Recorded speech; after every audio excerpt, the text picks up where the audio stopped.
Datangi KPK, Sarwenda minta polemik dengan anak berakhir. Oh iya iya.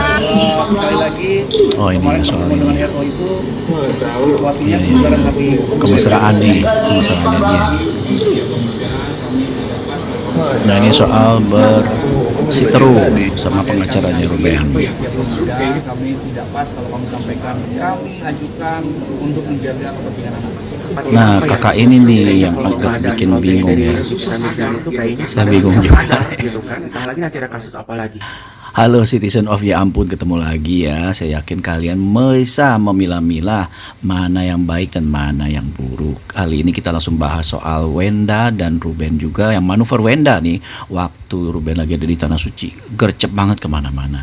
Dan juga kita bahas soal Wenda yang waktu itu sama Ruben bahas-bahas soal kesurupan kayak gitu deh ya. Langsung aja kita bahas yang pertama yang tergres nih. Yuk kita bahas yang ini nih. Nih, yang ini nih.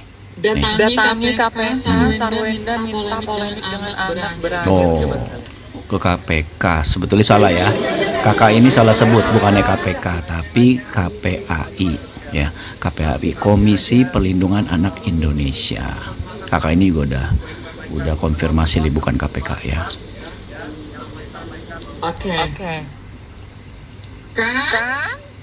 Nah, ini juga nih. Lapornya ke Komnas HAM wanita ya, komisi wanita gitu deh. Nah sekarang dia melaporkan balik ke KPAI juga. Nah ini agak bikin bingung juga sih ya, karena pengacaranya ini memang ikut-ikutan aja sih, mana manuvernya Wenda mau kemana. Tapi kok bertepatan banget ya, waktu Rubennya lagi di Tanah Suci dia langsung ngelaporin balik ke KPAI. Waduh, kita simak yang lain. Sekali lagi, kemarin pertemuan dengan RO itu situasinya kebesaran hati Wenda. Nah ini malah dibahas kebesaran hati. Padahal kan kita tahu nih sebetulnya kayaknya strategi. Kebesaran. Tuh banyak yang komplain kan? Kekecilan dong. Tuh banyak. Ini malah dianggap kekecilan. Kocak nih kakak nih. Sebetulnya ini masalahnya serius banget nih. Tapi ya memang kakak ini memang lucu banget sih, bisa bikin suasana jadi asik ya. Mudah apaan? Itu kebetulan kemarin dia Tuh, ketemu kebetulan. kalian semuanya di bandara. Ada yang pulang Tuh. dari Ona, ada yang pulang dari ini. Tuh kebetulan ya. Ya, Apa sih bapak ini? bapak ini. Bapak ini udah ya. Coba Ini kita isinya, dengar. ya. Tapi kami tidak akan berbalas pantun dengan Bang Minola karena kasihan. Berbalas pantun. Ini lawyer atau budayawan ya? Kok berbalas pantun sih bahasanya? Ini lagi nggak ada. Bahasa pembukaan. lawyer, tapi kok Kongres. berbalas pantun? Udah deh, Pak ya. Ini agak lucu juga ya, lawyer tapi ngomongnya berbalas pantun. Seharusnya namanya lawyer ya, saling membela. Lawyernya Wenda yang membela Wenda, lawyernya Ruben membela Ruben. Dan sekarang memang manuvernya ini pasti sudah diatur. Saat Ruben ke Tanah Suci dilaporin balik ke KPAI. Dan sebetulnya ini akan ada pertemuan muka tanggal 11 Juli. Nanti sesudah Ruben pulang dari Tanah Suci, akankah pertemuan tanggal 11 Juli itu terjadi? Nah kita nggak ada yang tahu nih apa yang mau dibahas di pertemuan 11 Juli. Karena ya ini masing-masing lawyer sama masing-masing klien, yaitu maksudnya Wenda dan Ruben, ini kita nggak tahu akan berbicara apa saat bertemu nanti, ataukah pihak dari Ruben mau ketemu apa enggak, karena kan sebetulnya ini perebutan hak asuh kan ya, gitu deh kurang lebihnya. Nah ini waktu benar-benar masa-masanya Wenda ya, kita lihat dulu deh. Kita masih nanti di summertime ya, around Juni atau Juli, kalau akan ada lagi liburan baru ke Jepang juga rame-rame ke Jepang. Kenapa bisa? Ya harus ada informasi, harus dong bisa tahu ini kan sekarang mau jalan mau liburan Pak. Nah ini pastinya soal di mana mereka mau pergi ke Jepang. Akankah ada konfirmasi atau enggak? Kita belum tahu nih. Dari pihaknya Ruben atau lawyer Ruben tidak pernah memberitahu ke media juga, ataupun membuat status bahwa dia diberitahu bahwa akan pergi ke Jepang. Thalia dan Tania akan pergi ke Jepang. Nah ini cukup unik juga kasus ini. Kalau memang ternyata pergi ke Jepang dan tidak lapor, tiba-tiba pergi, sudah pasti pihak Sarwenda yang salah. Karena apa? Dalam akta 39 itu ada perjanjian-perjanjian yang kita sendiri nggak tahu. Hanya pihak Wenda dan Ruben yang tahu. Apa itu akta 39 nanti kita bahas. Intinya kalau tidak memberitahu seperti yang Bang Minola bilang, yaitu salah. Karena kan ini kedua orang tua walaupun berpisah harus kasih tahu. Nah ini momen-momen romantisnya Wenda sama Gio yang kita lihat di live ya. Tapi kan ini statusnya adalah mereka belum menikah ya, belum menikah terus masih pacaran. Tapi banyak dari netizen yang bilang bahwa kasus seperti ini, maksudnya video-video live mereka yang mempertunjukkan kemesraan ini memang mengundang penonton yang banyak, tapi kayaknya nggak pantas banget ya. Kalau menurut saya sih, menurut gua bisa jadi sih, tapi karena ya begitu deh. Nah ini kita lihat nih, kasusnya dari Ruben sama Wenda yang waktu itu mengakui soal mistis. Ini kita lihat nih, kita lihat komentarnya dari si Wenda. Ya kita lihat ekspresinya dari Wenda nih. Tuh ini dari ekspresinya nih agak membingungkan juga ya, karena nih Wenda ini statusnya di video ini masih jadi istri dari Ruben, tapi mendengar suaminya itu kesurupan sampai berdarah, kok dia malah ketawa. Apakah ini sebuah acting atau bagaimana? Kalau menurut gue yakin ini adalah sebuah testimoni yang jujur dari Ruben bahwa memang saat mereka masih bersama dan mengalami hal-hal mistis itu terjadi beneran. Tapi Wenda menganggap ini sesuatu yang lucu.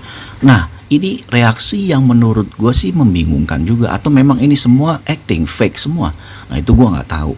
Yang jelas dari reaksinya Wenda ini banyak dipertanyakan sama netizen-netizen ataupun yang perhatian sama mereka. Kok malah ketawa sih nih, kita lihat. Tuh kan dia ketawa kan, aneh kan? Padahal lagi diceritain Ruben itu berdarah-darah, tapi dia tetap ketawa-ketawa kan, aneh. Ini agak aneh nih. Kita lihat. Kita lihat tuh.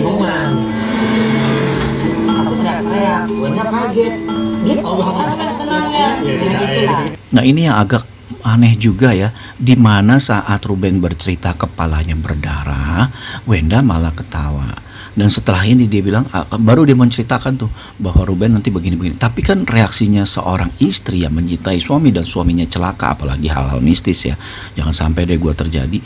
Hal mistis itu pasti tegang dimanapun juga, nggak mungkin bisa ketawa. Ini bukan situasi yang lucu, bukan situasi dimana kita bisa tertawa dan melupakan segalanya. Ini hal mistis loh, hal mistis. Kita lihat nih. Iya, aku kaget dong. Dia teriaknya kaget dong, ngomongnya. Kaget aneh. Wah, kamu makan ya, udah kamu mandi dulu, beresin dulu yang hari ya. Cariin kelapa, cariin asam. Gue rasa nggak ngerti, orang udah kena air nggak ada apa-apa, tapi dari itu perlu curug. Sampai ada tulisan heran dengan lucu. Yang ngebeliin rumah. Ada juga saya yang bayar pakai duit kantor saya, paham gak? Nah ini lucu juga nih. Kantor nama saya, bikin kantor saya. Makin gak suka lihat Jordi belakangan. Iya sayang, asik. Jangan lupa nonton terus. Perhati. Ini gue nggak tahu ya, sebagai warga negara yang baik, warga negara dari ya ampun, melihat bahwa yang banyak job di antara ini, kita lihat dua orang aja, kakak adik ini, Ruben Onsu dan Jogi Onsu. Di antara dua kakak beradik ini yang paling banyak job siapa? Kita lihat siapa yang paling banyak job. Itu kan Ruben. Itu kan berarti sumber uang. Kalau misalnya sumber uang dalam bisnis persaudaraan, berarti dia yang supply uang kan. Kenapa Jorgu ini bilang bahwa ini uangnya dia juga, perusahaan-perusahaan dia, tapi kan yang bikin perusahaan mungkin uangnya dari Ruben. Di mana-mana kalau orang mempunyai uang dalam usaha apapun, dia yang paling berhak lebih besar. Dia yang paling berhak, porsinya juga persentase lebih besar, dan dia berhak mengakuinya. Karena apa? Usaha ini tidak akan berjalan tanpa modal. Ya, tanpa modal, dan modalnya saat itu dan sampai sekarang kita lihat yang banyak jobnya siapa? Ya Ruben, bukan adiknya ini yang malah bermusuhan. Komentarin, potong videonya. Ini malah jadi kayak nantangin ya. Terus bikin sekutu. Disayangin banget ya, disayangin banget kakak adik bisa ribut begini. Menyala. Semakin kalian komentar, semakin saya berisik. Ada juga saya yang ngebeliin rumah. Nah ini disayangkan banget ya, kakak adik bisa ribut sampai seperti ini. Dan seharusnya di mana-mana yang namanya saudara kandung itu lebih membela kakaknya. Tapi kenapa ini enggak? Nah, itu yang gua nggak tahu. Seharusnya Jorgi ini lebih wise lagi ya, bahwa dalam permasalahan rumah tangga kakaknya, yang seharusnya berdiri di belakang kakaknya adalah pihak keluarga kakaknya, bukan malah di pihak dari perempuan yang bukan saudaranya. Ini agak disayangkan juga, tapi kan kita nggak tahu ya ada apa di balik itu. Apakah memang Ruben mempunyai sebuah kesalahan sampai Georgie seperti ini? Kita nggak tahu karena belum ada konfirmasi, klarifikasi dari Georgie juga dan dari Ruben juga mengenai kisruh mereka. Nah, ini abis ini kita lihat Akta 39. Akta 39 itu adalah merujuk pada akte kesepakatan bersama perjanjian. Isinya itu pembagian harta, rincian kesepakatan pembagian harta karena gini, hak asuh anak siapa yang memegang, dan nafkah dan akses anak. Nah, ini bukan bukti resmi perjanjian ya, tapi ini perjanjian perdata ya. Jadi seberapa penting ini? Sangat penting karena nanti pada saat pengacaranya Wenda dan juga pengacara Ruben bertemu, ini yang pasti akan dibahas. Dari Akta 39 ini pasti yang akan dibahas adalah poin ketiga, di mana nafkah dan akses anak. Ya, nafkah oke, nggak masalah Ruben, tapi dia berhak menghentikannya jika dirasa uangnya itu dipergunakan untuk hal-hal yang tidak untuk anak dan keluarga, yaitu maksudnya Gio. Kita kan pernah lihat Gio malah pura-pura ada tuh di medsosnya Ruben, dia upload seolah-olah rumahnya sendiri terima endorse lagi. Nah, itu kan harusnya dibagi kalau secara bisnis. Dan akses anak ini yang disayangkan Ruben, dia mau ketemu anak susah, alasannya ini itu. Tapi setelah Ruben lapor ke KPAI, Wenda langsung bawa Thalia dan Tania mengantar Ruben ke Tanah Suci. Ada apa ini tiba-tiba? Karena ini pretensinya, konotasinya jadi buruk untuk Wenda. Disayangkan sekali. Jadi anak baru orang tuanya, jangan pulang Nah, sama ini tante dan om. Kan kalau bilang kemana-mana berjuang untuk anak, tapi pulangnya kok gak bareng. Emang lanjutnya sama siapa? Jadi maksudnya si Onyo ini kan dari bandara itu kan pulangnya bareng. Padahal menurut Onyo itu biasanya pulangnya tidak bareng gitu. Terus apa namanya biasanya dititip aja ya, di tante sama om gitu kan. Terus pernah atau sering gitu ya. Apa namanya pulang ya, ini ada emot ini dan ini bendera Thailand ya. Jadi pernah di sebuah kejadian Onyo melihat bahwa intinya anak-anak disuruh pulang gitu ya. Terus dia entah sama siapa dengan siapa berbuat apa juga tidak ngerti ya. Jadi dia ada di mana dia tahu ya. Gue paham. Dan itu bukan mereka. Jadi dia saat ini dia merasa adiknya ini bukan yang dulu Oh lagi iya. Bukan seperti sekarang ini. Gue mulai ngerti sih. Adiknya itu berubah ya. Kayak Sailor Moon gitu kan. Gue mulai ngerti. Ada Sailor Moon-nya juga ya, lucu juga. Ya, gue mulai paham masalah ini. Nah, ini terjadi karena statusnya Onyo yang seolah-olah bilang bahwa ibunya itu kalau pergi dan bawa anak-anaknya itu pas pulang dititipin ke om tante. Dan bahkan si Onyo ini mempertanyakan, abis itu Wenda itu kemana? Di situ ada emot bendera Thailand. Ya, bisa jadi saat mereka ke Thailand ya. Gue nggak terlalu detail juga. Tapi intinya di sini Onyo itu bilang bahwa dia paham betul adiknya. Mereka itu udah benar-benar seperti adik kakak kandung ya. Jadi semua yang diberitahu Wenda ke anak-anaknya termasuk Onyo saat bersama Wenda itu tentang keburukan tentang ayahnya. Ayahnya bilang tidak peduli dan tidak menafkahi mereka. Itu yang sampai ke telinganya. Nah, dari Onyo ini kita bisa tahu apa yang dicekokin Wenda ke Tania dan Thalia yang saat ini masih terjadi. Sehingga waktu di bandara pandangan Tania ke Ruben itu jadi berbeda. Wah, ini benar-benar masalah yang sangat kisruh. Ini yang ngomong Onyo yang pernah tinggal bersama Wenda saat mereka berpisah. Jadi ini sangat valid sekali informasinya. Apa yang dilakukan Wenda ke anak-anak mereka. Tuh, dengar kan?